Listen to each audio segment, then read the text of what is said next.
Chers professionnels de l'enseignement fondamental, secondaire, supérieur, chers collègues, chers étudiants, chacun en vos titres et qualités, l'Institut d'administration scolaire de l'Université de Mons, dirigé par le professeur Marc Demeuse, a le grand plaisir de vous convier à cette deuxième conférence du professeur Bissonnette sur l'enseignement efficace, organisée ce mois-ci. Comme la dernière fois, nous sommes ravis de vous accueillir en grand nombre, plus de 270 personnes accueillies ce soir, attendues en tout cas, témoignant encore une fois que cette thématique semble en tout cas répondre à certains besoins des professionnels de l'enseignement. Je vais maintenant prendre quelques minutes en essayant de ne pas trop me répéter pour les plus fidèles d'entre vous, pour présenter le professeur Bissonnette et pour vous expliquer pourquoi nous avons organisé ces deux conférences sur cette thématique peu répandue en Europe francophone.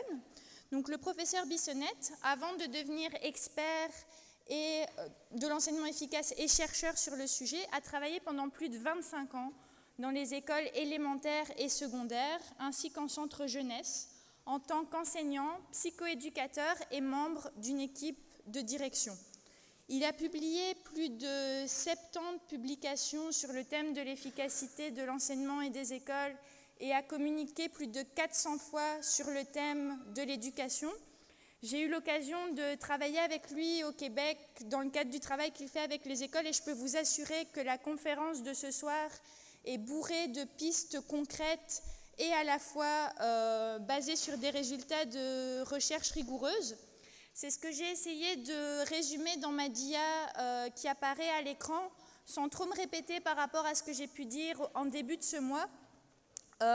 Les stratégies qui vous seront présentées ce soir et qui ont été présentées le 6 novembre sont à la fois basées sur des recherches rigoureuses, donc des données probantes, mais elles sont aussi très concrètes et pragmatiques pour les enseignants.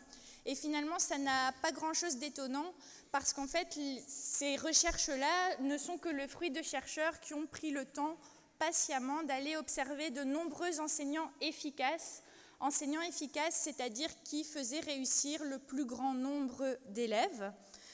Plus spécifiquement, les deux conférences qu'on vous propose sont structurées selon les deux grandes fonctions de l'acte d'enseigner. La gestion de l'enseignement-apprentissage qui a été abordée le 6 novembre et dont la vidéo sera bientôt disponible sur notre site enseignementexplicite.be, dont j'aurai l'occasion de vous reparler à la fin de mon intervention. Donc la gestion de l'enseignement-apprentissage, ce sont l'ensemble des conditions mises en place pour favoriser l'apprentissage des savoirs, savoir-faire et savoir-être, et donc des compétences estimées nécessaires par la société. Mais pour atteindre ce but, encore faut-il que l'autre fonction que vous voyez sur la partie gauche de mon schéma soit remplie, c'est-à-dire que la gestion des comportements est la condition préalable à tout enseignement efficace. Donc les deux conférences qu'on vous propose sont vraiment indissociables. Et la synthèse de recherche faite par Wang, Hartel et Wahlberg a aussi montré que la gestion des comportements est la variable qui influence le plus la réussite des élèves. Par contre, c'est aussi, et ça il y a des écrits de nombreux pays qui nous le montrent, l'une des principales difficultés des enseignants expérimentés, mais surtout des enseignants débutants. C'est également ce que nous dit un texte récent de l'OCDE, qui nous dit que le manque de préparation dans la gestion des classes, notamment face à des comportements perturbateurs, est l'une des principales causes du choc que peuvent ressentir les nouveaux enseignants lorsqu'ils se trouvent confrontés à la réalité. Une formation à la gestion de la classe est essentielle, non seulement pour développer les compétences et l'expertise des enseignants, mais aussi pour renforcer leur confiance et leur bien-être en début de carrière. Vous voyez ici que j'ai souligné le côté de la formation adéquate qui est vraiment fondamentale, formation à des gestes dont l'efficacité a été prouvée par la recherche. Je vais maintenant vous raconter une petite histoire drôle qui avait pas mal circulé sur les réseaux sociaux et qui m'avait amusée et qui permet assez bien d'illustrer mon propos d'introduction. C'est l'histoire en fait d'un formateur qui est en train de donner cours à sa classe de futurs enseignants Et il y a un étudiant qui lève la main et qui pose une question. L'étudiant demande est-ce que les dictées sont efficaces pour enseigner l'orthographe aux élèves? Et alors là, il y a un blanc. Le formateur, en fait, malheureusement, il ne connaît pas la réponse, mais très vite, il trouve une astuce, c'est-à-dire qu'il met ses étudiants en groupe et il leur demande de réfléchir à la question en leur disant qu'une mise en commun va suivre et qu'ils vont mettre en commun leurs réponses et que lui aussi va mettre en commun avec eux sa réponse. Donc il les met en groupe, puis le temps passe. Pendant ce temps-là, notre cher formateur, il va sur Google, il cherche sur son smartphone après la réponse. Mais malheureusement pour lui, le temps file et il ne trouve pas. Il va sur des blogs d'enseignants, il ne trouve toujours pas. Et là, le moment de la synthèse arrive, donc il n'a vraiment pas le choix, il doit dire quelque chose. Et là, il va dire à ses étudiants une formule que vous et moi avons trop souvent entendue. C'est la formule qui apparaît maintenant à l'écran. Et il va leur dire, en pédagogie, il n'y a pas de recette. Et vous voyez que ces étudiants n'ont pas l'air trop contents de se voir donner une prescription de ce type-là, puisqu'ils lui jettent des tomates ou je ne sais pas trop quoi. Et parce qu'ils sont justement en attente de pistes claires et prouvées par la recherche. Et donc ce qu'on a essayé de montrer avec ces deux conférences, c'est que la recherche en pédagogie, elle nous montre que certes, il n'y a pas de recette toute faite, mais en tout cas, il y a des mauvais ingrédients et il y a aussi des bons ingrédients à respecter, sinon le résultat de la recette peut être désastreux. Et ça, ce n'est pas moi qui le dis, ce sont des chercheurs en enseignement explicite qui ont mis en évidence des gestes importants pour favoriser l'apprentissage de tous les élèves.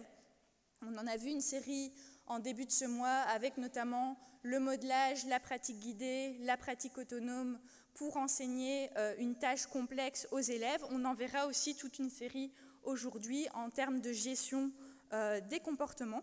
Donc c'est une petite histoire qui a priori semble un peu caricaturale, mais pourtant il y a aussi des recherches qui ont montré que de nombreux formateurs d'enseignants ne se soucient pas beaucoup d'enseigner la gestion de classe. La plupart du temps, ils se contentent de présenter une variété de modèles et de techniques aux futurs enseignants en les invitant à élaborer leur propre philosophie personnelle de la gestion de classe. Donc tout ce qui est technique à apprendre est parfois décrié, alors que justement ça peut donner des pistes et que c'est justement étayé par la recherche. Je n'en dis pas plus, je laisserai le professeur Bissonnette expliquer ça mieux que moi.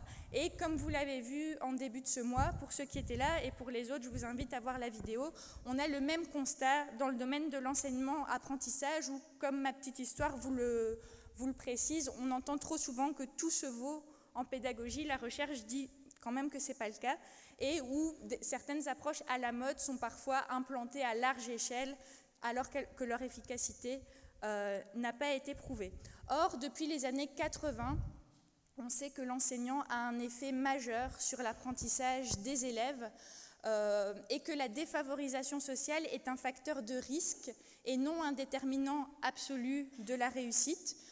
C'est un facteur de risque qui peut être justement contrebalancé par un enseignement efficace, ce qui veut dire qu'il y a des enseignants plus efficaces que d'autres, mais que fort heureusement pour nous tous qui sommes réunis ici, ces gestes-là dont on a parlé la semaine passée et ceux dont on parlera aujourd'hui, ces gestes-là s'apprennent. La recherche a montré aussi que c'était des gestes qu'on pouvait facilement enseigner et auxquels on pouvait former les enseignants de manière relativement satisfaisante, ce qui constitue finalement un message d'espoir pour nous tous, enseignants et formateurs d'enseignants, par rapport à ça.